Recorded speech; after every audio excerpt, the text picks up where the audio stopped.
મારું નામ નકુમ અમૃતલાલ મોહનભાઈ। હું આમરા ગામનો રહેવાસી છું। વર્ષોની પરંપરા મુજબ આ જગ્યા ઉપર અમે વાહ જોવા આવ્યા છીએ। આજે તારીખ 10/5/2024 ને શુક્રવાર અને અખાત્રીજ વૈશાખ સુદ ત્રીજના વાહ જોવાનો દી ઉગતો હોય એ પહેલાં વાહ જોવાનો મહિમા આપણા વડવાઓએ બતાવેલ છે।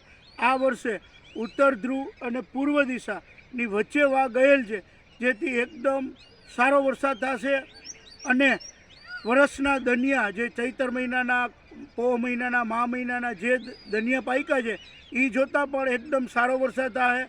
પ્રકૃતિ, ફળ ફૂલ વગેરેમાં કુદરતે સારા સંકેત આપ્યા છે, જેથી પણ એકદમ સારો વરસાદ થાય તેવા સંકેત છે। અને જ્યાં વરસાદ પડશે ત્યાં એકદમ જળબંબાકારની સ્થિતિ સર્જાય તેવી સંકેત બતાવે છે। અને બીજા નંબરમાં કે 28/5/2013ના રોજ જેમ વરસાદ વહેલો થયેલો હતો એ રીતે આ વર્ષે પણ થોડોક 8-10 દિવસ વહેલો વરસાદ થાય તેવા સંકેત બતાવે છે। અને ખેડૂતને ભીમી અગિયારસ પહેલાં વાવણી થઈ જાય તેવા કુદરતે સંકેત બતાવ્યા છે। બાકી ભગવાન કરે એ સાચું।